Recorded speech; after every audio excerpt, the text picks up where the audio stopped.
If you're spending the holidays at home, then this episode is for you. Welcome to GA Atelier, the podcast where intentional interior design meets mindful living. I'm your host, Shihan Askar, and I'm here with you on this journey to transform our living spaces into sanctuaries that reflect our unique story, personality, style, and lifestyle, while elevating our everyday life at home. So step inside my design workshop and let's design your home together. So in this episode, I want to explore how we can create a holiday-ready home that goes beyond the usual tips for decorating and styling for the holidays. We want to use, intentional design to create experiences rather than just a design that you look at, and focus more on how we want to feel at home during this holiday time. So whether you're still in the fall or, Thanksgiving mood, if you're in North America and you're decorating, or you already styled your entire home with Christmas or end of year holidays decoration, it's really up to you how you want to experience that time. This is just an invitation to design your space in a way that supports how you want to feel during that time. So not just how it looks, but also think about how do you want to feel. By intentionally designing not just your spaces, but also the experiences that you want for yourself, or maybe for the family or guests that might be sharing your home during that time, you're creating something more personal and meaningful to you. You're experiencing your home and that time in a very personal way. So preparing your home for the holidays can include just subtle shifts. And we've talked about this in a previous episode of how small seasonal refreshes can, have a big impact.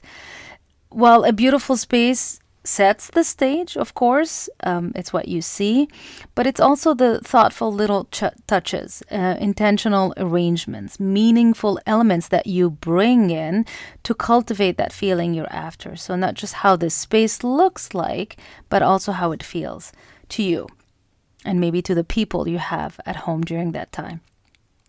And this is actually the perfect time to really play with that sensory side of design. So bringing in sensory elements and just go out a little bit more during that time. So for example, lighting, more than just, of course we have to see it's a functional thing, but also just the whole atmosphere, the ambiance that you want to have. So using layered lighting, paying more attention to the temperature of the light, the placement of the lighting, especially that days are shorter in the winter.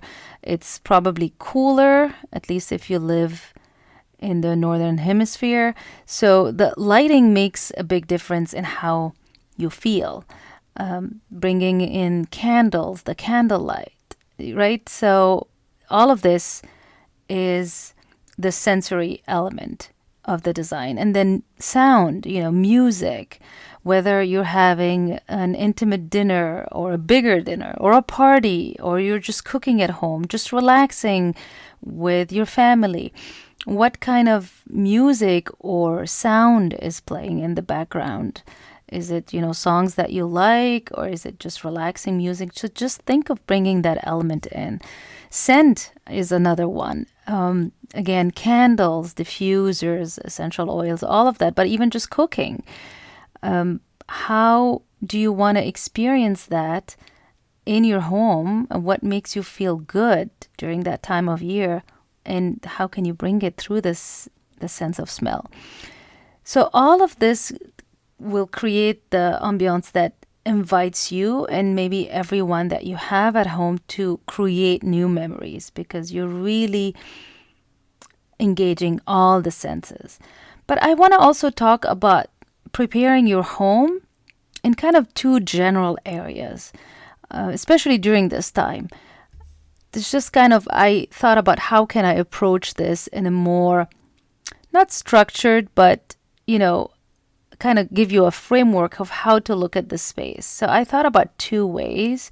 And the first one, because the end of the year can feel sometimes chaotic, or if you had added responsibilities, you have social events and preparation, and again, maybe family and friends visiting and all of that, which is all great, but that brings,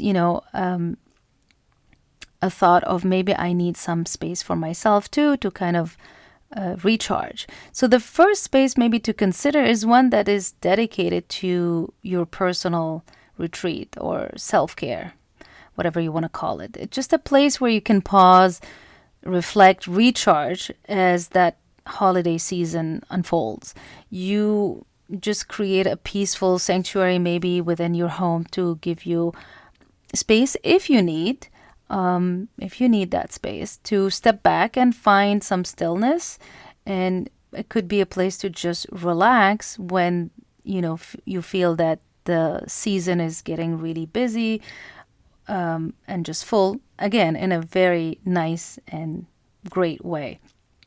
And this might be just a cozy corner in your bedroom, in the living room. Just see how can you set up that environment for you. And I have a lot of episodes that kind of talk about this. And if you're on my newsletter, I have specific ideas for that. So make sure you join.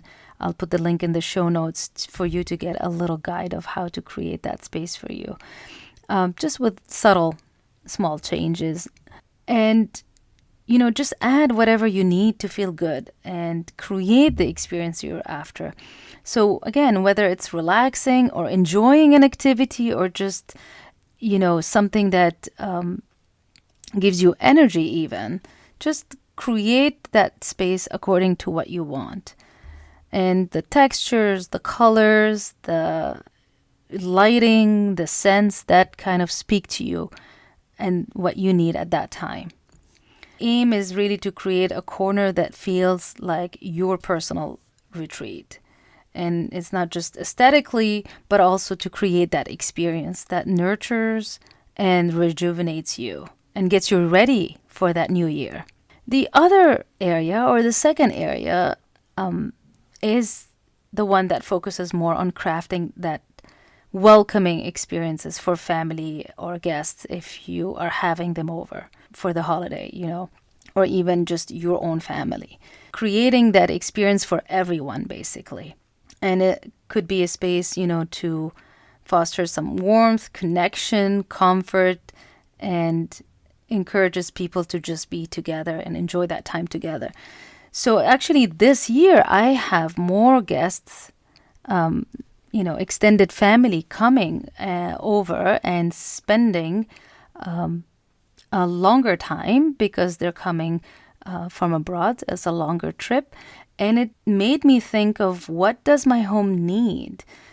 How can I rethink the space a little bit with those needs in mind? So from, the entryway to the guest room to the guest bathroom, what can I improve? What can I change, if anything? And what will my guests need? And I kind of started assessing where the gaps are. And this is, if you know, my kind of method of how to approach design is to assess first what are we working with here, so that we know what do we need and what do we need to get maybe more of and what we need to get rid of. For example, I needed a better bed. The platform bed that I had was fine, but it was too low for them. And I needed to get something that is more comfortable for them. And it was my intention anyway, so I thought that was the perfect time to do it. And this is a perfect example of how design should change, should adapt to the changing needs of guests or your needs. I also needed better lighting in that room, in that guest room, so I'm working on that. A better bathroom setup, all of this. So I'm starting to already think about that. How can I create that experience through design? How I'm rearranging maybe some furniture and, so that the layout of the room, whether it's in the living room or the guest bedroom, has a flow, an easy flow for everybody, because we're going to be a lot more than usual. So it's also the chance, if you have time, not to just clean and tidy, but also declutter. I'm actually doing that on a smaller scale, but I am trying to see, okay, what do I need to remove here? What is not needed, especially in the area that will be used the most, right? Or just things like linens, towels, servingware, your decor or holiday decor specifically. What needs to go? What do you need more of? You kind of, again, just assessing while you're decluttering what is needed here. And it doesn't have to be big changes. Just paying attention to the small touches can make a big impact. For example, if you're having guests over and, spending the night, think about ways you can create that, welcoming experience for them. Or I like to think of it a little bit like a VIP, I guess, or, a special guest experience like the ones you can get in hotels. I love that. And I always like to see how hotels add the smallest touches to make it feel personal and just very thoughtful little things that they do. So it's not only in the design, the grand design of the hotel or the bedroom, but just the little things that they do in the room, the little touches that they leave for you to discover in the room. So a guest bathroom that has the essentials, even though your guest might be coming and traveling with their own personal items, but you can leave some stuff there as a little gift, or just in case they forgot any, or they just want to use different items. A small welcoming basket in the guest room with some essentials, like whatever they would need in the bedroom, whether it's extra linens or pillows, or even the Wi-Fi password, something very functional, a glass of water, something like that, a chair for them to sit on, a place for their suitcases so that they can unpack easily. Maybe even a mirror is a great thing to add in a guest bedroom so that, when they're getting ready, they have their own space for that. They don't have to go around looking for a mirror or even step in the bathroom for that. I like a full-length mirror. And I also know that, for example, one of my guests really loves coffee first thing in the morning. So I'm planning to put maybe a small Nespresso machine in the bedroom. So just to make it easy for them that, okay, it's like a mini vacation, and make that experience nice for them. So when you're designing your home intentionally for the holiday season, you're curating how you want to experience that space, your home, and that time at home on a more personal level, and also with others.